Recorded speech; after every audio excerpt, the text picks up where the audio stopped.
Steve Baker, instead of getting on with the election campaign, is continuing with his holiday in northern Greece. I don't quite understand the purpose of that, but there we are.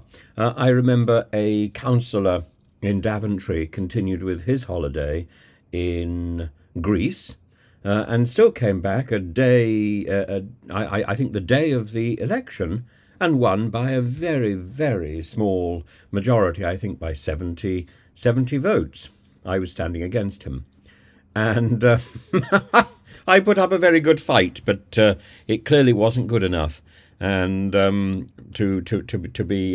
be up against a vacant, to be up against a vacuum rather than a real candidate. But there we are. He was a nice man.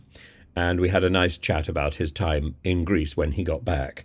And I would love to know that Steve Baker is doing something worthwhile while he's in Greece. Maybe he could be studying the influence of Ottoman architecture, the traditional Balkan housing, modular development, which still influences. There's a very good paper on this, by the way, which still influenced 19th century building in Durrës, and you could compare the housing in Kavala with the housing in Istanbul and the housing in Durrës, and indeed similar influences are still to be felt across the Balkans today in the modern concrete age. And so maybe Steve Baker is doing some serious work on the architectural influences around the Balkans, and to see how vertical living in these newly erected apartment blocks is reproducing some of the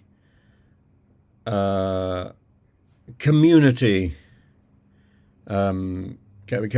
dwellings that existed in the 19th century, with differing aspirations of the differing individuals. Generally, if you go to a Greek or to a Turkish or an Albanian apartment block, you'll find the lower apartments are occupied by poorer individuals, and the higher apartments are correspondingly occupied by richer people, and sometimes the people who built the entire block. And it's very interesting how people returning, for example, to Albania have picked up a lot of the traditions from Greece, from Turkey, from Italy particularly, and have taken them back to their own buildings in Albania, even if they're not planning to go back there.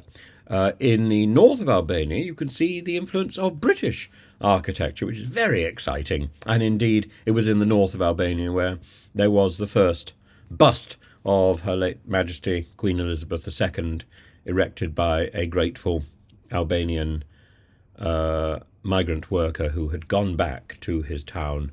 The bust has now been removed, sadly, but and it didn't look very much like the Queen, sadly.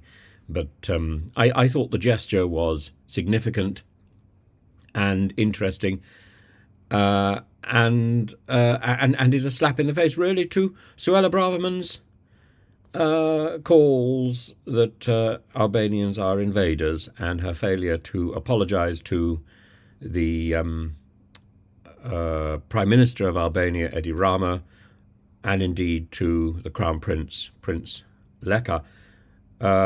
And I think it's a great shame that Lord Cameron's visit to Tirana was cut short by Rishi Sunak's general election. Lord Cameron came hurrying back rather than repairing the damage hitherto done by Suella Braverman. But Baker remains in the region, and I trust he will go from Greece over to Albania and try and sort out some of the problems that he and his friends have caused over the last few years in the area. I find it ironic that he should be over in northern Greece and celebrating the wonders of the Balkans. But there we are.